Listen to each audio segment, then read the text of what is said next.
बिहारी बहू का जादुई मेहरून कलर सरिया। ये कहानी बिहार के एक छोटे से गांव की है। रिंकिया, अरे ओ रिंकिया, क्या कर रही हो जी? हम कितना देर से तुमको बुला रहे हैं और तुम हो कि सुनने का नाम ही नहीं ले रही हो। क्या माँ, तुम भी जब देखो हमको डांटती रहती हो। अभी अभी तो गए थे, अब बोलो क्या बात है? अरे बात ही ऐसी है कि हमसे रहा नहीं गया। तुम्हारे बाबूजी अभी आए थे, बोल रहे थे कि कल तुमको देखने शहर से लड़के वाले आ रहे हैं और तुम हो कि धूप में घूम घूम कर अपने मुंह को आज ही करिया कर लो। अरे माँ, हम कितना भी धूप में घूम ले, हम सुंदर ही लगेंगे। आखिर हम बेटी किसके हैं? जिसकी माँ इतना सुंदर होगी उसकी बेटी करिया कैसे हो सकती है? और देखना, आपका होने वाला दामाद हमको देखते ही हम पर लट्टू हो जाएगा। बस बस, ई ले, ई बेसन और हल्दी का उपटन है, जल्दी से इसको अपने मुंह पर लगा ले। ये चांद सा चेहरा और खिल जाएगा। और देखना, विवेक बाबू को कल तू जरूर पसंद आ जाएगी और फिर हमारी लाडो रानी हम सबको रुलाकर अपने घर चली जाएगी। अगर ऐसी बात है तो काहे ब्याह करा रही हो हमारा? क्या तू हमको हमेशा अपने साथ नहीं रख सकती? ये तो दुनिया का दस्तूर है बिटिया। बिटिया तो पराया धन होती है और बिटिया समय से ससुराल चली जाए, इसी में माँ बाप की भलाई होती है। रिंकी मिडिल क्लास फैमिली से थी। उसका खुश मिजाज अंदाज और खूबसूरत चेहरा को देखकर विवेक एक ही नजर में उस पर फिदा हो जाता है और इस तरह दोनों का रिश्ता पक्का हो जाता है। कुछ ही महीनों में दोनों की शादी हो जाती है। विवेक एक कंपनी में मैनेजर के पोस्ट पर जॉब करता था। अरे भाई, कहाँ हो रिंकी? जल्दी से मेरा लंच पैक कर दो, मैं ऑफिस के लिए देर हो रहा हूँ। ई लो, इसको कहते हैं बगल में छोरा शहर में ढूंढोरा। अरे हम आपका लंच, आपकी फाइल, आपकी घड़ी सब कुछ पहले ही टेबल पर रख दिए हैं। एक चीज अभी भी नहीं है। वो क्या थी? पहले इधर आओ, फिर बताता हूँ। आप ही ना, अब आपको ऑफिस जाने में देरी नहीं हो रही है? जब सामने आप जैसी खूबसूरत बीवी हो तो भला किसी का कैसे कहीं बाहर जाने का मन करेगा। अब चाहिए भी, वरना फिर कहेंगे कि हमारी वजह से आपको देरी हो गई। ठीक है, आपका हुक्म सर आंखों पर। अच्छा सुनो, आज शाम को मैं जल्दी घर आ जाऊंगा, तो तुम तैयार रहना। हम शाम को बाहर डिनर पर चल रहे हैं। और हाँ, शाम को मेरा फेवरेट मैरून कलर की साड़ी ही पहनना।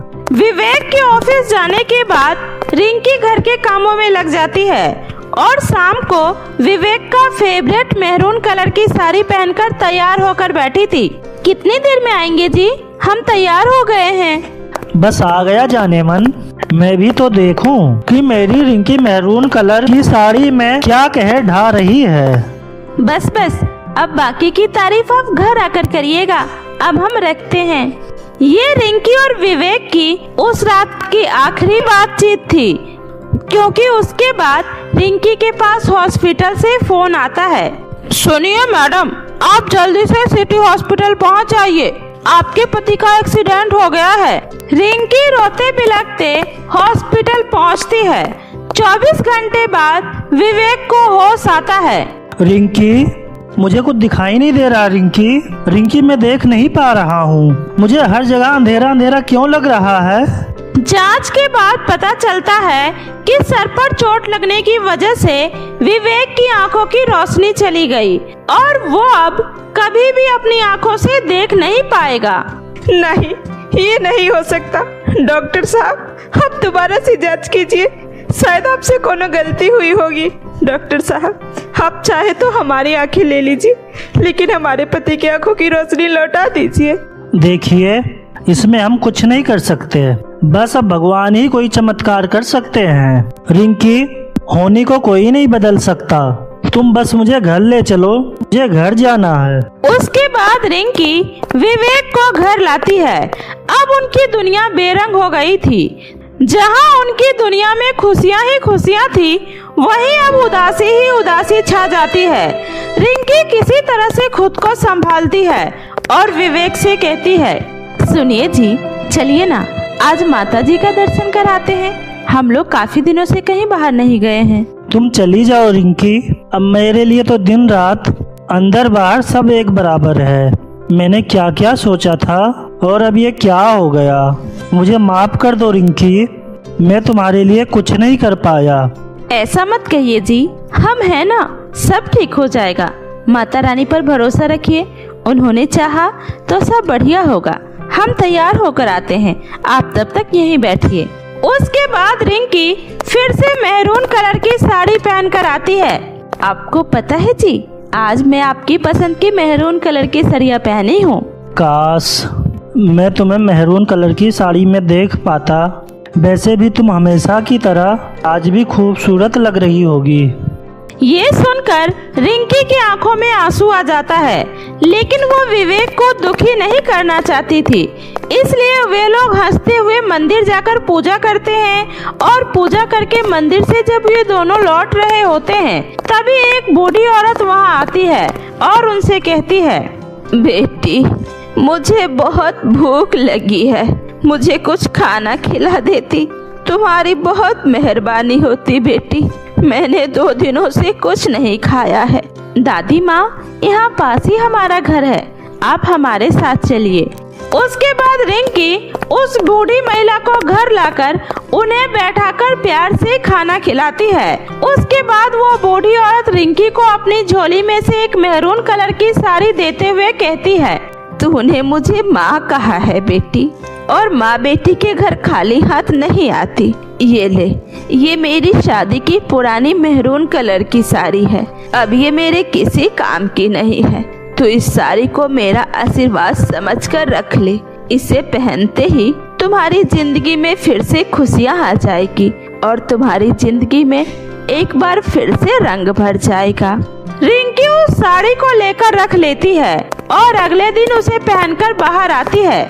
ये साड़ी तो तुम्हारी सुंदरता पे 4 चांद लगा रहा है। रिंकी, अब से मैं तुम्हें देख सकता हूँ। मेरी आंखें सही हो गई रिंकी। ये सब माता रानी और उस बूढ़ी दादी माँ की कृपा से ही हुआ है।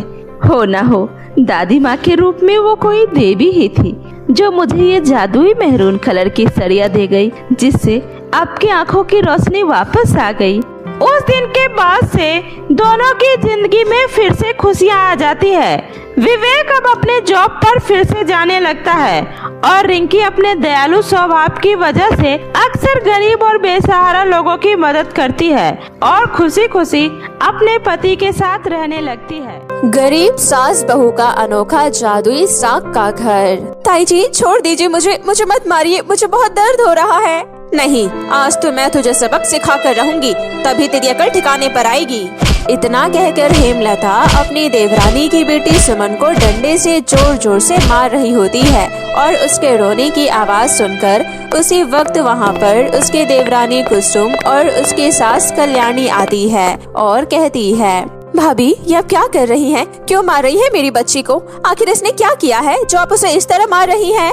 अरे तेरी इस बेटी ने मेरी इतनी महंगी चॉकलेट खा ली, वो भी मुझसे बिना पूछे। अरे बहू, तो इतनी सी बात के लिए इस मासूम बच्चे को इतना मारने की क्या जरूरत थी? आप तो अपना मुंह बंद ही रखिए। आपको पता है ना, इस घर का सारा खर्चा मेरे पति रमेश उठा रहे हैं, इसलिए मुझ पर उंगली उठाने के बारे में सोचना भी मत, वरना आप लोगों का दाना पानी सब बंद करवा दूंगी। इतना कहकर हेमलता वहाँ से मुंह बनाते हुए अपने कमरे में चली जाती है और उसके जाते ही कल्याणी अपनी पोती सुमन से कहती है, सुमन मेरी बच्ची, तू ठीक तो है ना? तुझे ज्यादा चोट तो नहीं लगी ना? माँ जी, अगर आज महेश जी जिंदा होते तो हमें ये सब सहना नहीं पड़ता। कुसुम के पति महेश की मौत कुछ साल पहले एक कार एक्सीडेंट में हो गई थी, जिसकी वजह से घर की सारी जिम्मेदारी रमेश के कंधों पर आ जाती है और इसी वजह से हेमलता अपनी देवरानी कुसुम और अपनी सास कल्याणी पर अत्याचार किया करती थी। तभी एक दिन, अरे रमेश बेटा, ये क्या? तू अभी कुछ दिन पहले ही तो आया था शहर से और फिर वापस जाने की तैयारी कर रहा है। माँ, अगर मैं बाहर कमाने नहीं जाऊंगा तो फिर हमारे घर का खर्चा कैसे चलेगा, इसलिए मुझे जाना पड़ेगा। और ये लो कुसुम, कुछ पैसे रख लो। सुमन अब बड़ी हो रही है, इसलिए उसका भी स्कूल में एडमिशन करवा देना, ठीक है? इतना कहकर रमेश वहाँ से चला जाता है और उसके जाते ही हेमलता फटाफट से कुसुम के हाथ में से पैसे छीन लेती है और कहती है, अरे तुझे शर्म नहीं आती मेरे पति से पैसे लेते हुए? और इस तरह रमेश जब भी कुसुम को उसकी बेटी के लिए कुछ पैसे दिया करता था तो हेमलता हमेशा कुसुम के सारे पैसे छीन लिया करती थी, जिसकी वजह से दोनों सास बहू को खेतों में साग उगाकर उन्हें बाजार में बेचकर अपनी जरूरतों को पूरा करना पड़ता था। ऐसे ही एक दिन, अरे ये क्या बहू, कुछ दिनों से देख रही हूँ कि हमारे खेतों में साग बहुत कम हो जाते हैं। माँ जी, मुझे तो लगता है कहीं कोई हमारे खेतों में साग चुरा कर तो नहीं ले जा रहा है। और इस तरह कल्याणी और कुसुम जिन खेतों में अपने साग उगाया करते थे वहाँ से साग अपने आप कम हो जाया करते थे, और इस बात को लेकर वो दोनों सास बहू हमेशा परेशान रहा करती थी। तभी एक दिन जब दोनों सास बहू साग बेचकर अपने घर वापस आती है, उसी वक्त हेमलता उनसे कहती है, आ गई दोनों महारानी। अरे इतना वक्त कहाँ लग गया था तुम लोगों को? समय देख रही हो क्या हो रहा है? मैं यहाँ कब से भूखे बैठी हूँ, अब खाना कौन बनाएगा? माफ कर देना भाभी, मैं अभी फटाफट से आपके लिए खाना बना देती हूँ। अरे रुक, पहले ये बता, तेरी साड़ी के पल्लू में ये क्या बंधा हुआ है? कुछ नहीं भाभी, वो तो बस। कुछ नहीं, पहले दिखा मुझे। इतना कहकर हेमलता जैसे ही कुसुम के साड़ी के पल्लू की गांठ खोलती है तो उसे कुछ पैसे मिलते हैं और वो कहती है, अरे ये पैसे तेरे पास कहाँ से आए? कहीं तूने मेरी अलमारी में से तो नहीं चुराए? नहीं भाभी, ये पैसे तो मैंने और माँ ने साग बेचकर कमाए हैं ताकि हम सुमन का स्कूल में एडमिशन करवा सके। प्लीज भाभी, ये पैसे मुझे वापस दे दीजिए।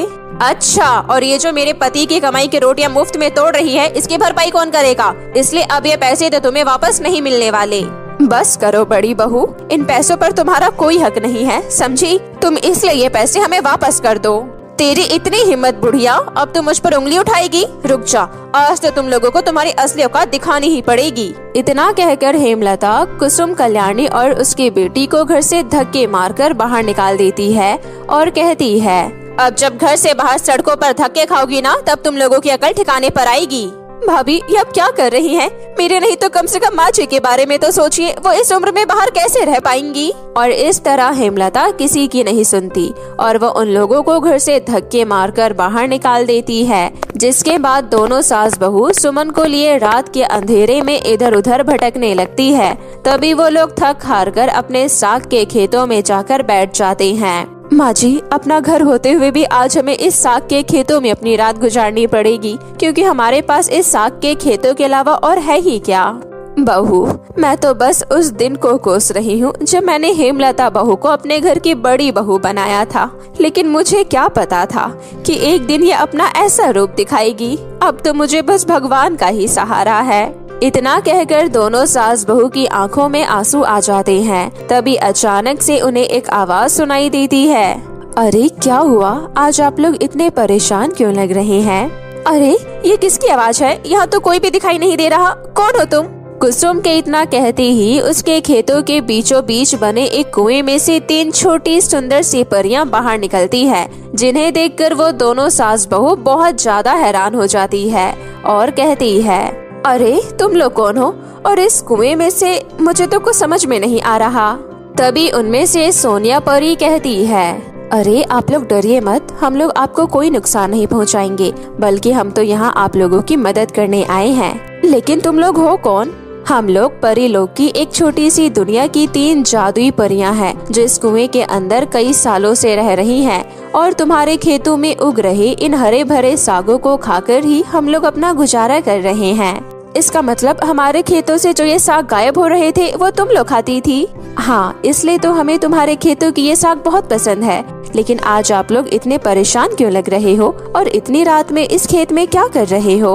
उन परियों के इतना पूछने पर कुसुम और कल्याणी उन्हें सारी बातें बता देती हैं। जिसके बाद वो परियां कहती है, आप लोग चिंता मत करिए, हम है ना, हम आप लोगों के साथ कुछ बुरा नहीं होने देंगे। इतना कहकर वो तीनों परियां जैसे ही अपनी छड़ियों को एक साथ मिलाती है, वैसे ही उनकी छड़ी में से एक रोशनी बाहर निकलती है और देखते ही देखते वहाँ पर साग से बना हुआ एक सुंदर सा घर तैयार हो जाता है, जिसे देखकर वो दोनों सास बहू बहुत ज्यादा हैरान हो जाती है और कहती है, अरे ये क्या, साग से बना हुआ घर? लेकिन हम इसके अंदर कैसे रह सकते हैं? चिंता मत करो कुसुम, ये कोई मामूली साग का घर नहीं है, बल्कि जादुई साग से बना हुआ घर है। इसके अंदर तुम्हें किसी भी चीज की कोई कमी नहीं होगी और न ही ये साग का घर कभी भी मुरझाएगा, और तुम इस साग के घर से जो कुछ भी मांगोगी ये तुम्हारी सारी इच्छाएं पूरी करेगा।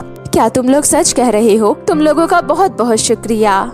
इतना कहकर वो सब उस जादुई साग के बने हुए घर के अंदर जाती है, जो अंदर से बहुत ही ज्यादा सुंदर और बड़ा होता है। और उस घर के अंदर उनकी सारी सुख सुविधाओं की चीज पहले से ही मौजूद होती है, जिसकी वजह से उन लोगों को उस घर में किसी भी चीज की कोई तकलीफ नहीं होती है और वो लोग हंसी खुशी अपना जीवन गुजारने लगते हैं। और अब जादुई साग के घर की मदद से कुसुम अपनी बेटी सुमन का एडमिशन भी एक अच्छे से स्कूल में करवा देती है।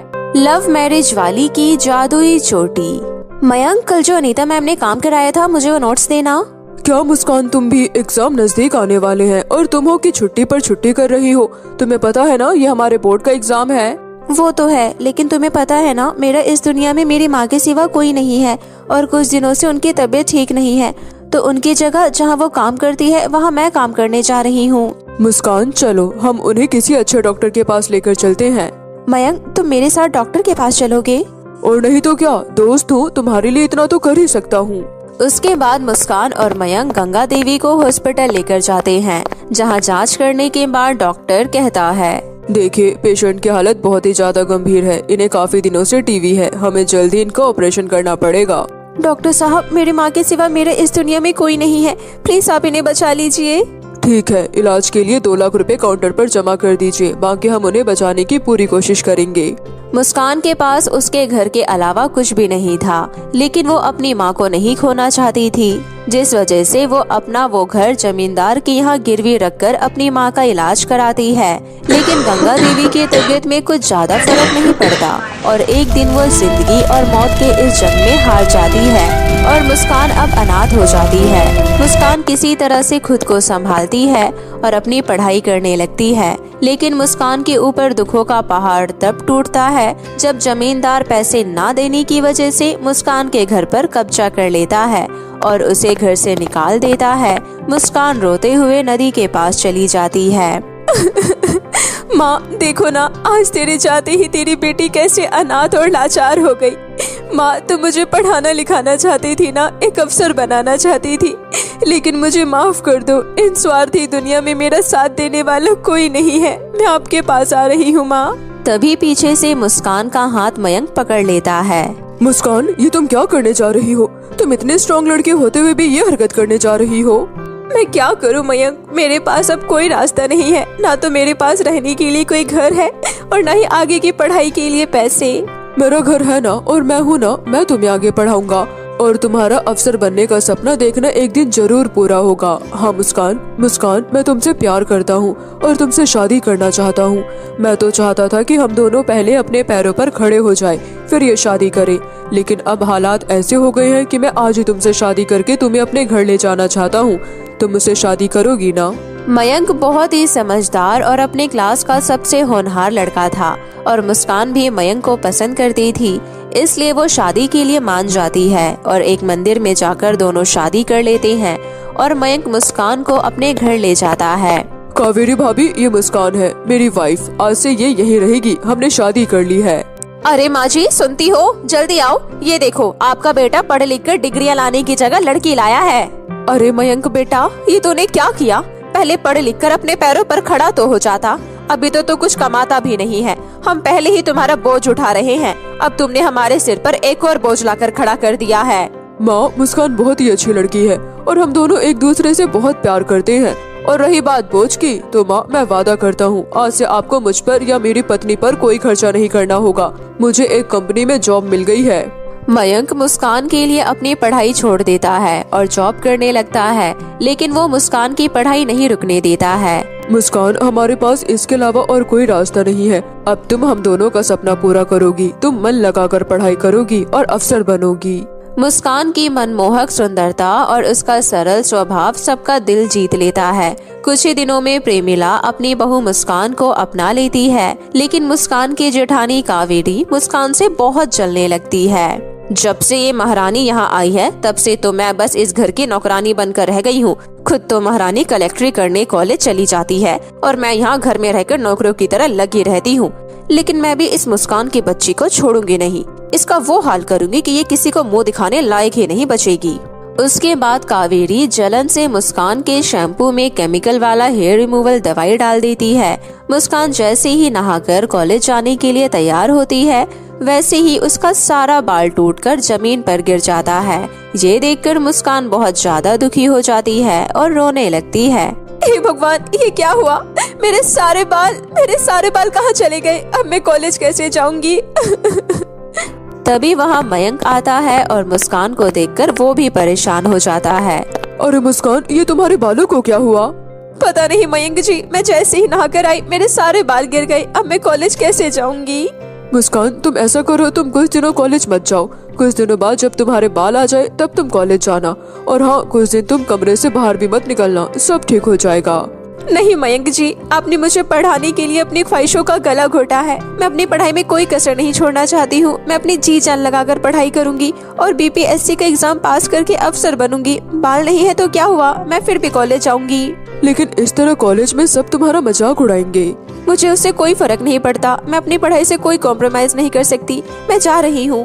मुस्कान घर से कॉलेज के लिए निकलती है। तभी वो देखती है कि एक बिल्ली बहुत ही लाचार अवस्था में सड़क के किनारे पड़ी होती है। अरे, लगता है ये बिल्ली बहुत ज्यादा बीमार है और इसने कुछ नहीं खाया। मुस्कान जल्दी से अपने किराए के पैसे से दूध लेती है और उस बिल्ली को पिलाती है। दूध पीते ही वो बिल्ली एक परी में बदल जाती है। अरे, आप कौन है और वो बिल्ली कहाँ गई?